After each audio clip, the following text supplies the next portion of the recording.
Hello everyone, Argsy here. Now since the announcement of Farming Simulator 25 in late June, Giant Software have been sharing a lot of information about the game. New crops, new maps, new features, new animals, new brands, and new equipment. Today we're going to take a look at what equipment we have seen so far and assume will be included in Farming Simulator 25 when it releases on 12th of November 2024.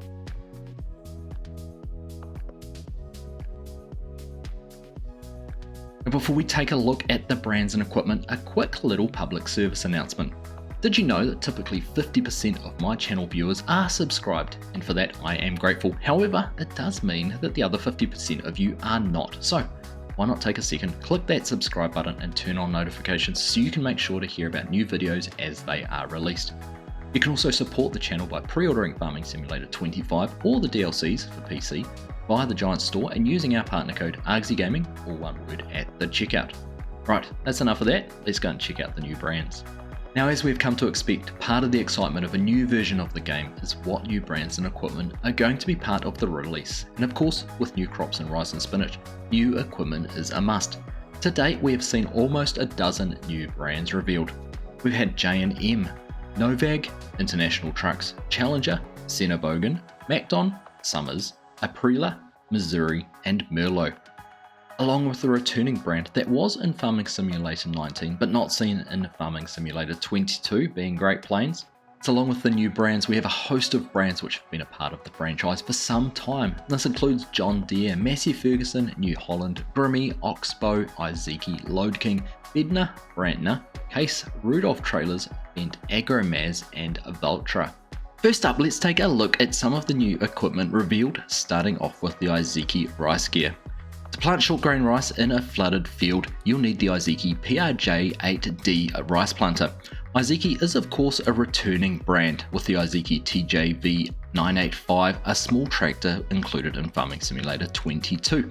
Now, key features of the rice planter are the steel wheels, specially designed to provide grip and traction in the flooded fields. The planter takes the rice saplings, either bought in the store or produced in the rice greenhouse, and plants them into the rice paddy. And to harvest, we also have a specialist harvester, also from Iseki, the 6130 rice harvester. Again, designed specifically to work in the soft and muddy rice paddies, complete with tracks to reduce soil compaction and improve drive traction. The harvester cuts the rice plant off completely before threshing the grain out of the plant and storing it in the hopper. Another new crop for Farming Simulator 25, spinach has some specialist harvesting equipment from another existing brand, Oxbow, and the MKB4TR, a self-propelled spinach harvester. Similar in some ways to a potato or beet harvester, this has an integrated hopper to store the harvested spinach and tip it into a trailer on the side of the field. Throughout the images and video of the spinach harvesting, we have seen a couple of different trailers. Firstly, the Crampy 3-in-1 trailer, being pulled by a Volvo Globetrotter 550. Both of which appear to be the same as are currently available in Farming Simulator 22, although of course Volvo was part of the Platinum expansion rather than included in the base game. In another video we saw what looked to be a Fendt 728 tractor pulling a Branthner powered tube trailer. Now, nothing particularly new there, although the Branthner trailer is a 3-axle, whereas the current Farming Simulator 22 version is only a dual axle, so it looks to me to be a new model with probably a higher capacity. Another new feature announced for FS25 is swathing, which of course does require some specialist equipment. Macdon has been introduced as a new brand, and with it several new pieces of equipment. Firstly, the Macdon M1240 swather, which can be equipped with 3 different headers. The D140XL or the FD140 headers for swathing crops, the difference being the FD stands for flex draper while the DX is a rigid draper. Otherwise, both should work the same, cutting a 40-foot wide swath which merges the crop into a single row to be picked up later with the PW8 pickup header attached to the combine of your choice. For mowing grass, there is the R216 SP mower, which has a 16-foot cutting width, leaving the grass behind to be made into hay or silage. Speaking of hay, for the first time we have John Deere balers in the base game Farming Simulator. The John Deere C441R round baler and wrapper was presented at FarmCon, showing off the new baler consumables feature, which includes the new Rani wrapper branded bale wrap. The baler is being pulled by a John Deere 6R215, which is a 215 horsepower tractor. Now, it was presented complete with front loader attachments, as well as an unidentifiable front weight, although it did look very similar to the John Deere pickup 1150 weight that's included in the FS22. We also saw another John Deere 6R, this time the 175 model, shown driving around within a flooded rice field, showing off the wake effects on the water. So it looks like we're going to get a few different models in the 6R range. Carrying on the green theme, the Riverbend Springs blog showed off an older style John Deere 3650 fitted with a FarmTech trailer. Now, according to the website tractordata.com, the 3650 was manufactured between 1986 and 1993 and has an engine rating of about 115 horsepower, so expect to find this in the small tractor category. FarmTech is not a new brand to Farming Simulator, having been in previous game versions. However, we have not seen a trailer quite like this, so looks to be a new model for Farming Simulator 25. Combines have featured quite heavily in the media release to date, having seen 3 shared so far. Now, the initial reveal trailer showed a John Deere combine harvesting rice alongside a John Deere 9R pulling a brand new to the game J&M grain cart.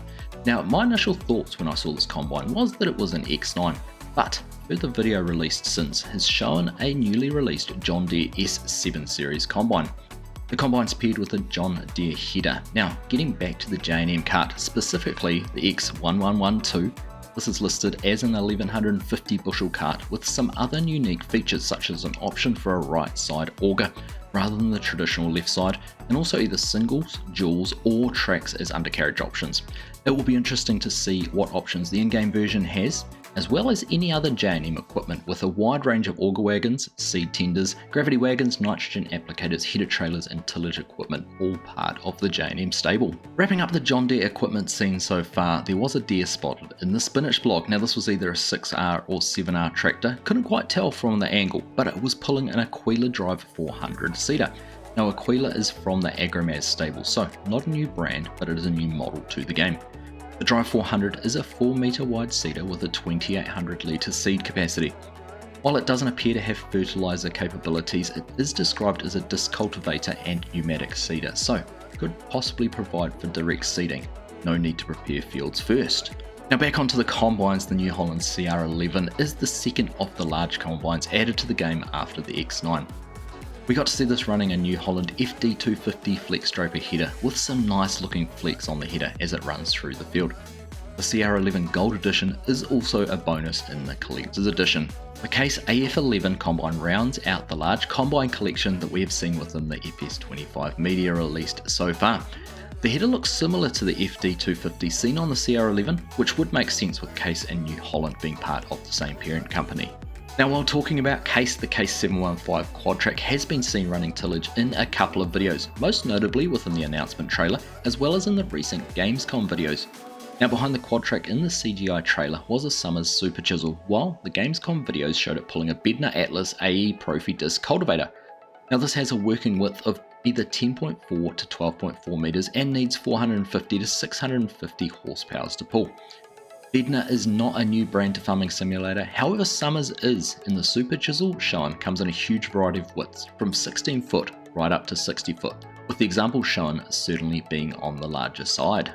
Now, 2 more Case tractors were shown across Gamescom weekend, the Case Magnum 340 and a smaller Case, likely from either Optum, Maxim or Puma ranges. The smaller Case was pulling a Rudolph trailer, looked to be the DK280 currently available in Farming Simulator 22. The tractor we've probably seen the most across all of the content released so far would have to be the Massey Ferguson 9S. In particular, the 425 model was recently shown in the Gamescom videos. Now, this is the largest model in the range, boasting 425 horsepower, while the smallest is only 285 horsepower. On the front of the tractor we saw an AGCO weight, looking like the 1100 kg option that's currently available in FS22, while on the back of the Massey was another of the new brands, Novag with the T-Force drill. Now, unsure on the exact specifications, but it appears to be the T-Force Plus 950, as this appears to be the only model on the Novag website which runs on tracks, and it also matches the number of planting units modelled. Now, if so, the 950 is a 9 metre wide seeder. It runs dual hoppers with a combined capacity of 7,700 litres and is able to plant and fertilise at the same time. It's also a no-till seeder, so could be a very versatile tool. Another new brand and new seeder is the Mzuri ProTill 40X seed drill. Imzuri is a Polish company who specialise in strip cultivation, while the 40X is a 4 metre wide seeder which only cultivates a narrow band of soil to deliver seed to the perfect depth. It also has dual hoppers for both seed and fertiliser and a hopper capacity of 11,000 litres combined. And we see this being pulled in a screenshot by a Fendt 728 Vario, which is equipped with an AGCO 1500 front weight. Now Fendt is obviously returning to FS25 and is another brand we have seen a lot of through the information so far. We did see a new model though, the Fendt 516 Vario, which was equipped with the Quickie 6M front loader and an all-butt pallet fork, perfect for moving the rice saplings from the greenhouse to the field. Another Fendt we saw was the Fendt 720, which was running front and rear mounted mowers from Samaz, the KDF 342 front mower and the GigaCut rear mower with merger. Now Samaz is also a brand we have had previously, and these mowers were both added as part of the premium expansion late in 2023. So not new to the game, but new to being included in the base game. We also saw another Fendt tractor pull in an Agromaz 5-furrow plough. Now, the tractor wasn't identifiable, but the plough did look a lot like the POV 5XL, which is currently included in Farming Simulator 22. The only sight of a New Holland tractor so far, the T7 230, featured in the Gamescom footage. Resplendent in the metallic blue finish as part of the Blue Power range. Sporting an advertised 180 horsepower, this will be a perfect medium-sized tractor. This was another tractor we saw equipped with a front weight, the type unable to be determined, while on the back a new piece of equipment from Grimme, a Matrix 1800 planter. This is an 18-row planter specifically designed for planting beets, canola and chicory roots. With an 8 metre working width, each row unit has a 10 litre capacity for seeds, so adds up to 1800 litres when all rows are combined. Grimme also manufactures a Matrix 1400 planter, so it will be interesting to see if this is also included in the game at release. For the first time ever, Farming Simulator will include a dirt bike in the base game. Now this obviously means a new brand will be coming, and this will be the Italian manufacturer Aprilia with the RX125 dirt bike featuring prominently in the CGI trailer. We've not seen this any further in the info released so far, so it will be interesting to see how well the handling physics have been developed for something capable of a decent top speed. Two new brands of telehandler will feature in Farming Simulator for the first time. Senebogen and Merlo are both being added to the game. Senebogen is a German manufacturer who specialise in large and bulk handling equipment, so the Senebogen 340G will be a great addition. Its unique feature is the elevating cab, giving improved visibility depending on your task. Merlo specialise in telehandlers with a wide range of models. Merlo Multi-Farmer will be an incredibly versatile tool around the farm. With its integrated 3-point linkage, hydraulics and PTO, it has the potential to complete a wide range of jobs that would normally be the domain of a standard tractor. We mentioned earlier the Volvo Globetrotter returning. Well, it's not the only truck we have seen, with the addition of the International Transtar Eagle cab over semi, a classic American truck produced mainly in the late 1970s. It's great to see some more options in this area. As well as a classic American truck, we also have some new US hopper bottom trailers, namely the Load King Prestige Super B trailers. With several other models in this range of trailers, it would be great to see some more options. Another trailer spotted looks a lot like the Load King Distinction Triple Hopper, which is currently in Farming Simulator 22. Valtra is another brand back in Farming Simulator 25, and one of their newest tractor models, Valtra S Series, affectionately called the Boss, was shown off at Gamescom. Resplendent in a metallic bronze colour, Valtra really do put a lot of effort into presenting their equipment. Rounding out the video information, the Gamescom video had one cryptic piece of equipment, looking very much like a Challenger 1042 or similar. While Challenger has been in the game previously, it would be great to see some more new models from the brand. Now behind the tractor we also saw the return of another brand, Great Plains, which was absent in Farming Simulator 22, having been in FS19 and prior. Now the Great Plains solid stand 1500 seater is a 15 foot wide seater for cereal crops. And once again, it's great to see some more new models from these established brands. Well, last but not least, there were a couple more screenshots revealing some more new equipment. The Claas Xerion 12650, being the newest tractor in the Claas range, is an often overlooked tractor, but a real workhorse. We saw the return of Kubota, this time as part of the base game after being a DLC pack in FS22. The Kubota R640 front loader being shown in one of the new productions. And lastly, the FarmTech flatbed trailer, which looks to be the same model as currently is available in FS22, was shown with the Rani Wrap bale wrap and netting on it. Now there was one final image shared during the engine presentation at FarmCon, which wasn't technically an in-game image or video. However, it did show what seems to be a Bergmann TSW4190S spreader. Now this is not currently a piece of equipment in FS22, but would be great to see this added into Farming Simulator 25. So there we have it, a huge amount of information about the equipment we have seen revealed so far for Farming Simulator 25. Let me know in the comments which piece of equipment you're most looking forward to and what other brands you might like to see added to Farming Simulator. Now a reminder, Farming Simulator 25 releases on the 12th of November 2025 for PC, PS5 and Xbox Series X and S, and is currently available for pre-order. If ordering the PC edition via the Giants web store, you can help support the channel by using the code ArgsyGaming at the checkout. As always, I hope you found that video informative. Thank you all very much for watching, and I'll catch you in the next one.